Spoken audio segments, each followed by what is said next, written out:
আসসালামু আলাইকুম।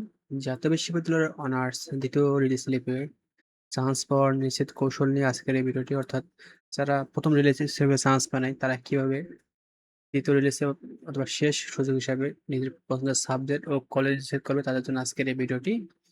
তো ভিডিওটি শুরু করা গেল। দেখেন, সবার আগে জানতে হবে ২য় রিলিজ স্লিপ কি এবং কারা আবেদন করবে বা কারা আবেদন করতে পারবে। তো জাতীয় বিশ্ববিদ্যালয়ের অনার্স ভর্তি কার্যক্রমের সর্বশেষ সুযোগ ও আবেদন যোগ্যতা দেখেন। ২য় রিলিজে ভালো একটি জাতীয় ২য় রিলিজ স্লিপ কি দেখো, এটি হলো জাতীয় বিশ্ববিদ্যালয়ের অনার্স ভর্তির সর্বশেষ রিলিজ স্লিপ। এরপরে এই শিক্ষাবর্ষের আর কোনো সুযোগ দেওয়া হবে না।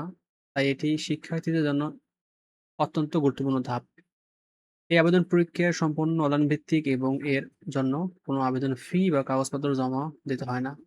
এবং কারা আবেদন করতে পারবে? দেখো, যারা ১ম বা ২য় মেধা তালিকায় চান্স পায়নি এবং চান্স পেয়েও ভর্তি হয়নি অথবা ভর্তি হয়ে বাতিল করেছে তারা।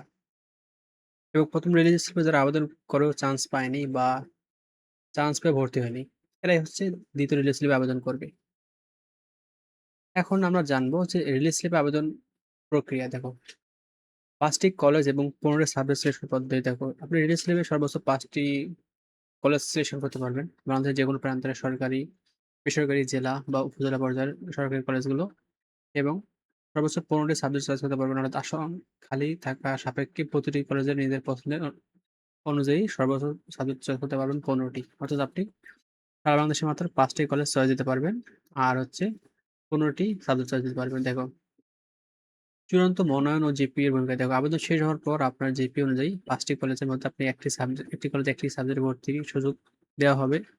তাই কলেজ এবং সাবজেক্ট নির্বাচনের সময় অত্যন্ত সতর্ক থাকবেন। কারণ আপনি জিপিএ এবং নির্বাচিত কলেজের আসন সংখ্যার উপর ভিত্তি করে আপনার চূড়ান্ত ফলাফল নিশ্চিত হবে। অর্থাৎ আপনি ৫ টি কলেজে যেইসব সাবজেক্ট চয়েস দিবেন, সেসব সাবজেক্ট থেকে আপনার একটি সাবজেক্ট পাব পাবেন এবং যেই কলেজে সাবজেক্ট পাবেন আপনাকে ওই কলেজে ভর্তি হতে হবে। অন্য কলেজে ভর্তি হওয়ার সুযোগ থাকবে না। তাই চেষ্টা করবেন একটা সুন্দর এবং ভালো কলেজে চয়েস দেওয়ার। তো আমার টিপসটা কি দেখো, দেখেন আবেদন সঠিক সময়ে নির্বাচন দেখেন, ১ম সতর্কতা দেখেন, ১ম ও শেষ দিনে আবেদন করা থেকে বিরত থাকুন। অর্থাৎ আবেদন একদমই ১ম দিনে করবেন এবং শেষ দিনে আবেদন করা থেকে বিরত থাকবেন। শুরু ও শেষের দিনগুলোতে সার্ভার অনেক বিজি থাকে।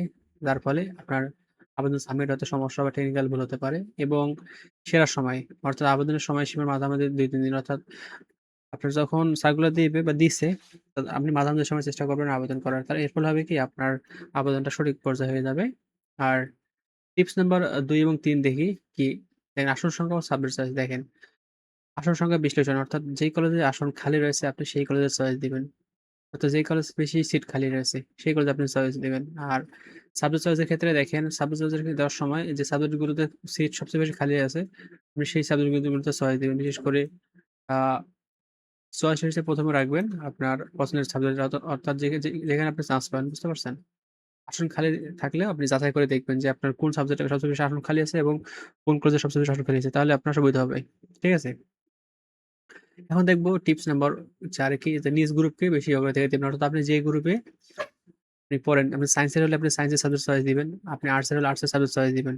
তাহলে হবে কি, আপনার চয়েস টেস্টে সুন্দর হবে এবং আপনি খুব সহজে সাবজেক্ট পেয়ে যাবেন।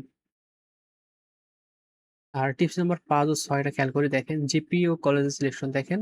বিশেষ করে সরকারি কলেজ নির্বাচন করে দেখেন। জিপি তুলনামূলক কম হলে আপনি সরকারি কলেজের আশা বাদ দিয়ে বেসরকারি কলেজ সিলেক্ট করবেন।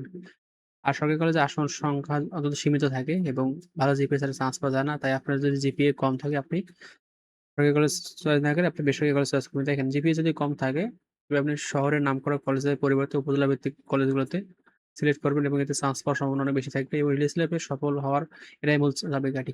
বুঝতে পারছেন আশা করি। এখন সর্বশেষ দেখি, অনার্স ২য় রিলিজ স্লিপে ভর্তির সর্বশেষ যে আপনার করণীয় সেটা হচ্ছে জাতীয় বিশ্ববিদ্যালয়ের অনার্স ভর্তি ২য় রিলিজ স্লিপ হলো আপনার পছন্দের সাবজেক্ট ও কলেজ নিশ্চিত করার সর্বশেষ সুযোগ। তাই এই সুযোগটি কাজে লাগাতে হবে এবং আপনাকে সঠিকভাবে আবেদন করতে হবে। তাই আপনি ঠান্ডা মাথায় আবেদন করবেন এবং চেষ্টা করবেন আবেদনে কোনো ভুল ত্রুটি না হয়। আর কলেজ চয়েস দিতে কোনো ভুল করবেন না।